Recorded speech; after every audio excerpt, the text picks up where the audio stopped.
matin, c'est véritablement la catastrophe sur nos routes, puisque tous ceux et celles qui étaient en vacances sont de retour au travail. Et ajouter à cela les nombreux chantiers de circulation, les chantiers de construction, pardon, ça complique la circulation. D'ailleurs, notre collègue Denis Niquette, depuis le retour massif de tous les travailleurs, en entend des vertes et des pas mûres avec les nombreux appels qu'il reçoit. Denis, salut, bon matin. Salut Gino, bon matin à toi. Qu'est-ce qu'on dit depuis les dernières heures avec cette rentrée importante et la circulation très dense, Denis? Ben d'abord, je ne peux pas répéter ce que les gens me mentionnent. Non, sérieusement, écoute, que c'est vraiment pas facile. Écoute, Gino, j'ai des gens qui ont changé d'horaire pour éviter les bouchons de circulation. J'ai des gens qui ont changé d'emploi. Pas plus tard qu'hier matin, j'ai une fidèle collaboratrice sur mes cellulaires, madame qui m'appelle tous les jours pour le pont Mercier. Elle a changé d'emploi. Elle demeure à Châteauguay. Elle a décidé de lâcher son travail à Montréal puis d'aller travailler à Saint-Bruno. Autrement dit, partir de la région de Châteauguay, elle va utiliser la 30 au lieu de traverser un pont, soit Mercier ou Champlain. Alors, comme on dit, elle m'a dit elle-même, je suis écœuré, je change de job. Et tes messages sont évidemment censurés ce matin pour le bienfait de nos téléspectateurs. Mais Denis, depuis le temps que tu fais ce genre de travail-là, est-ce que combiné à un retour massif des travailleurs en milieu de travail sur l'île de Montréal et aux nombreux chantiers, c'est vraiment une année problématique présentement? Bien, je te dirais que ça ressemble à l'année dernière, puis l'année prochaine, ça va être encore pire. Non, c'est d'année en année, ça change. Il y a de plus en plus de véhicules. Ça change pour le pire, finalement, Gino. Il y a tellement de travaux. Juste la nuit dernière, à Montréal, dans la région de Montréal, Transport Québec, il y avait 21 chantiers. C'est quelque chose, hein? Incroyable. Dans la région de Montréal. Alors, pour se déplacer de nuit, c'est pas évident non plus pour les travailleurs de nuit. Puis, il y a des chantiers qui sont en permanence jusqu'à la mi-novembre dans la région, ici, dans l'échangeur Turcot, entre autres. Mais voilà. Merci pour ces précisions. Ça change d'année en année. Oui, c'est ça. Chaque année se suit et se suit. Oui, vas-y. Ça se ressemble, oui. Je veux juste rajouter que j'ai un autre collaborateur qui, lui, les gens changent la méthode, hein? C'est-à-dire, il y en a beaucoup, en tout cas, qui réussissent à prendre d'autres moyens de transport. J'ai quelqu'un qui m'a abandonné pour le train de banlieue. Monsieur utilise le train Saint-Hilaire, puis j'y parlais ce matin parce qu'il m'appelle du train en plus. Alors, monsieur prend le train de Saint-Hilaire puis a abandonné l'auto. Ça fait presque 6 mois de ça. Puis il est vraiment content. Il se rend au centre-ville facilement, sans problème. Alors, voilà. Bien, courage et patience à tout le monde. Merci beaucoup, Denis Niquette. J'ai avec moi sur le plateau. Attends, ça va rempirer d'ici Noël. Oui, en plus, malheureusement. Florent Francoeur est président de l'Ordre des conseillers en ressources humaines agréées. Bonjour. Bonjour, bon matin. Bon matin. Votre ordre a fait une étude étonnante qui est exactement liée au problème et ce que vient d'évoquer Denis. Oui.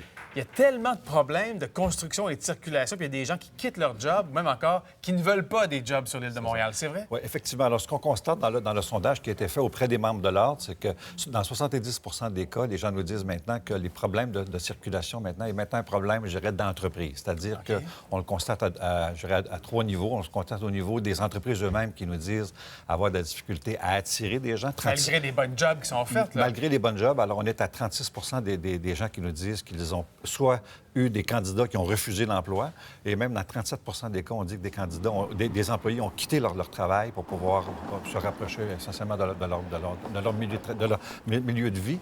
Deuxième chose, on voit un impact au niveau des travailleurs eux-mêmes. Les gens nous disent premièrement, les gens arrivent en retard.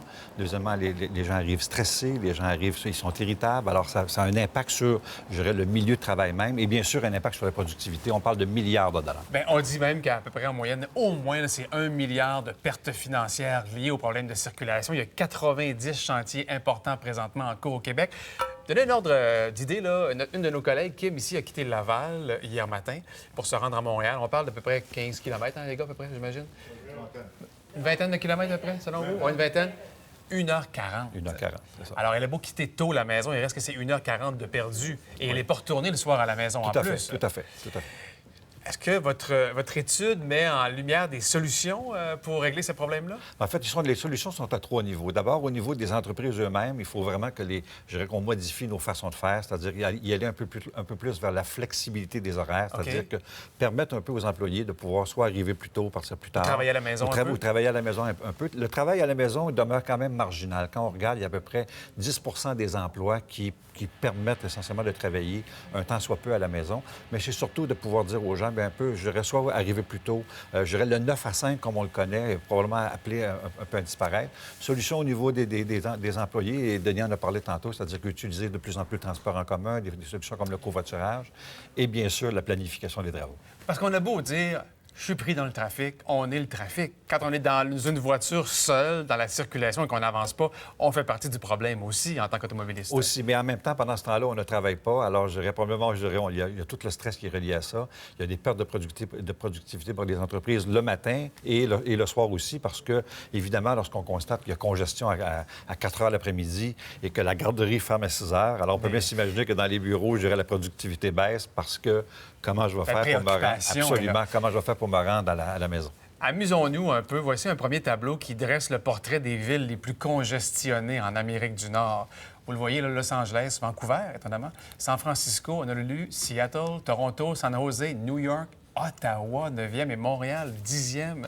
Donc, Montréal est la 10e ville en Amérique du Nord pour la congestion. Et voici des pertes économiques là, liées à ça. Je le disais tantôt, 1 milliard de dollars, 1,4 milliard de dollars d'ici 2016 pour réaliser 74 chantiers majeurs. On a trop longtemps délaissé la qualité de nos routes et maintenant, on se reprend en double et ça cause des problèmes majeurs. Et c'est pas terminé. Il y a encore, évidemment, de plus en plus de travaux à effectuer. Et là, on parle de Montréal, mais quand on le regarde à la grandeur du Québec, les travaux routiers, c'est un peu des pertes économiques d'à peu près 3 milliards de dollars. Alors, on parle de gros montants et évidemment avec un impact pour les entreprises pour attirer, retenir leur main-d'œuvre. Les gens veulent se rapprocher de leur milieu de vie. Donc, ça force les entreprises à établir des sièges sociaux satellites, souvent en banlieue, et avec la maison mère qui est située sur l'île de Montréal. Absolument. Mais on voit un peu une forme de délocalisation, c'est-à-dire que les entreprises installent à la fois, je dirais, diminuent le nombre d'emplois au centre-ville pour créer de nouveaux pôles dans la région. Merci, M. Franqueur. Grand plaisir. Bon, d'ici la fin, Pierre Yvelard s'en vient. Il va joindre à nous. Il a passé la journée à la garderie hier.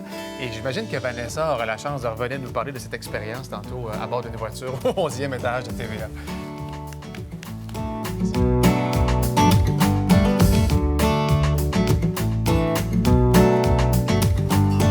Et le Guide de l'Auto 2015 vous offre la chance de gagner l'un des 3 ensembles de 4 pneus Toyo d'une valeur de 1 000 $ ou l'un des exemplaires du Guide de l'Auto, la Bible signée par Jacques Duval et Gabriel Gélina. Pour tous les détails, rendez-vous à tva.canoë.ca.